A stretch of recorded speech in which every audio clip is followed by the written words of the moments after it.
across the campus, and also launching some exciting and innovative new initiatives to help our students progress and graduate on time. So, Dr. Williams, since we have 1 month of fall semester left, I have some questions I want to ask you about how the academic year is going so far. Here's the first one.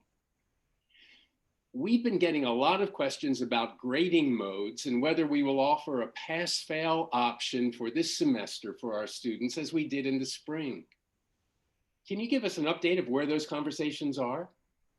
Yes, absolutely. Well, good morning to Big Orange Country and Big Orange Friday. So thank you for having me here this morning. Provost, you're right. We've had lots of feedback from our students kind of sharing that they'd be interested in having a pass no pass option for this semester. And as you know, over the last few weeks, we have engaged our students, hearing from them, understanding the legislative bill that our Student Government Association put forth with this recommendation.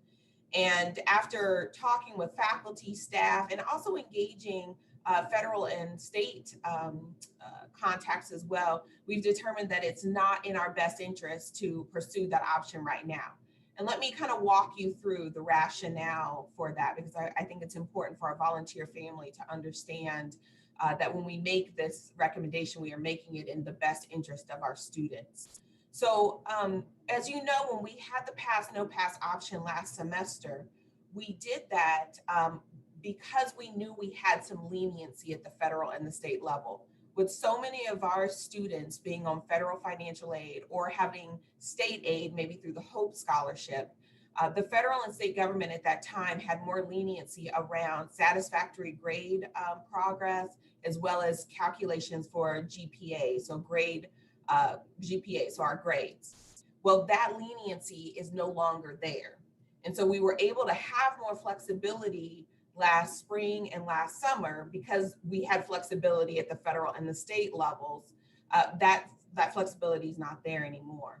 We also had more flexibility with students who are going on to professional and graduate school. We have, each year our incoming class has around 1,000 students who say they want to go on to medical school. And we have thousands of students who go on to graduate school after they graduate with their undergraduate degree here. Well, again, last spring, the professional and graduate schools had more flexibility around pass, no pass for important courses like biochemistry, or, if you're going on to medical school. So to give you kind of a specific statistic around that, last summer or last spring, 44% of medical schools reported that they would accept a pass, no pass for a critical academic course for medical school. We're getting reports now from our medical schools, the 155 that are out there, that none of them are accepting pass, no pass beyond summer 2020.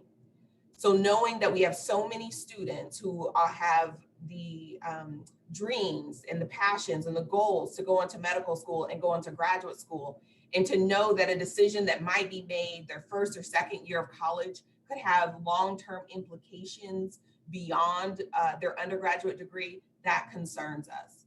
And so those two kind of statistics, both the federal aid, someone can make a decision, change one class to pass, no pass, lose their financial aid for the remainder of the time that they're at UT, or be wanting to go on to medical school and make a decision today that impacts that. For those decisions alone, we've made the decision that this is not the right time to pursue this option. Having said that, we've heard our students. We understand that there are scholars out there who have extenuating circumstances. I've received feedback and personally talked with students who are working full time to help support their family because maybe someone in their family, like their parents, lost their job, so they're working full time and taking a full load in school. Or we've got some students who their siblings are home and they're taking care of siblings full time as well as going to school. We know those extenuating circumstances exist. We hear you. And we've got a group of faculty and staff that are looking at what can we do within the guidelines to offer some flexible policies. So more to come. We're diligently working on trying to come up with some flexible options. They will be different than last semester, but we are looking for some flexible options to help those students who have extreme extenuating circumstances. So what I'm hearing is that we continue to be flexible, compassionate, creative, and that we're really looking out for the best interests of our students while also recognizing how hard this is for them. Thank you. We look forward to more information on that as you're ready. So let's shift gears a little bit from the grading options. And can you tell us about what your first sort of 8 months have been like and what new initiatives we're launching this year for our students? Yes. And maybe talk about what kind of results we've seen or you hope to see from these initiatives? Absolutely. Love to talk about the fun activities that we are up to. We've launched lots of programming, especially for this semester for our first year students who are on campus, as we try to create a meaningful experience for them in these uncertain times. And so one of the programs that we're most proud of is what's called Vol Success Teams, where every first year student is assigned an academic advisor, an academic coach, and a one-stop counselor, which helps them with their financial aid, student accounts, so the business of being a volunteer. And so each student has a team to support them throughout their transition here at UT. And we're really excited about this initiative. Our students are excited about this initiative. To give you kind of one data point, thus far, we have had individual coaching sessions with more than 2,700 of our first year students. And to compare that to last year where we had 396. So over 2,700 to 396 is huge. But more importantly, we're finding that the feedback from our students, they are saying that when I engage with my Vol Success team, I'm less stressed. I feel more connected on campus.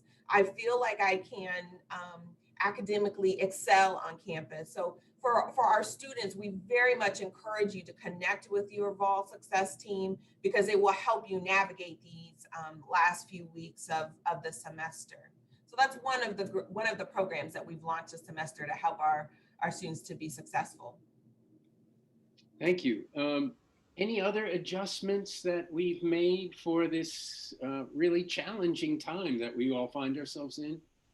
Yeah, so the Academic Success Center is offering both in-person and virtual options for tutoring and supplemental instruction. We have now, I think it's over 200 courses that we are offering tutoring or supplemental instruction for. And I will tell you, engaging with those tutors, they go through lots of different trainings to be a tutor. And we know that students who engage with tutors, work through supplemental instruction, perform better in the classroom. So we highly encourage our students, not just first years, all of our students to engage the Academic Success Center in that way. Also, the Success Center is offering time management workshops as you prepare to prepare for exams, final exams. There's note-taking workshops, there's testing workshops.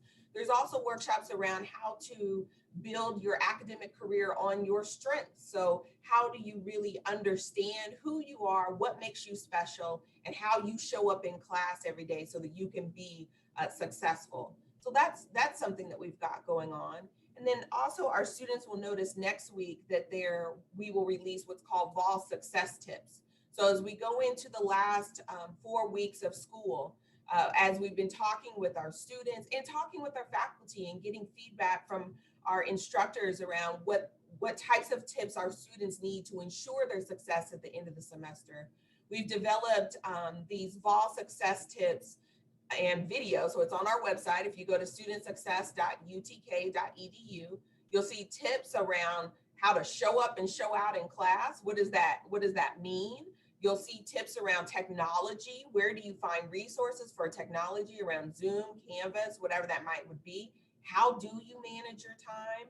How do you engage with your faculty? So all these things are on our website, and we're going to start pushing out little short video clips next week, trying to really encourage and engage our students as we close out the remainder of the semester.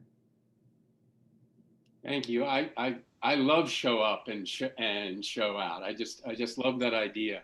So as the leader of our student success efforts, what do you want to say directly to our students right now as they face the last 4 weeks of the semester?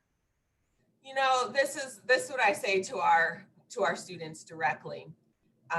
We have 30,000 students in our campus, 30,000 students, undergraduate and graduate students. And each one of those students has a story, and each one of those stories matters on this campus.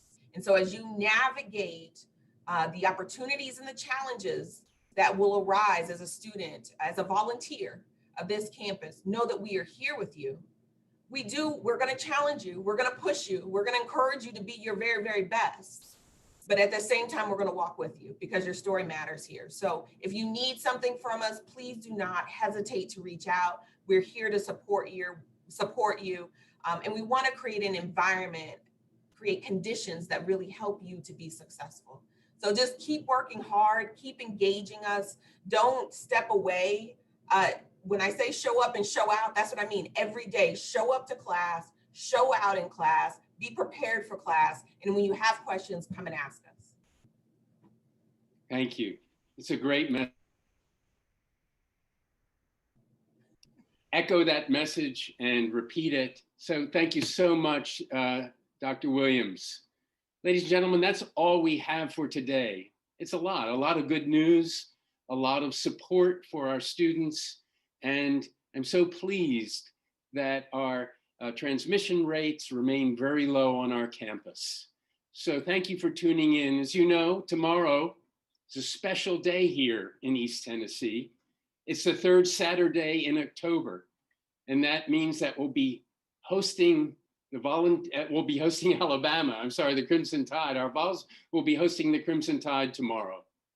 Let me appeal to everyone to enjoy the game responsibly. For students, we once again have Smokey's game day experience on the intramural fields next to T-Rex. So make sure you request tickets and get out there and cheer on our Vols. Thank you for joining us, for doing your part to keep our campus healthy and safe. We'll see you back next week. Chancellor Plowman will be here. And for now, go Vols.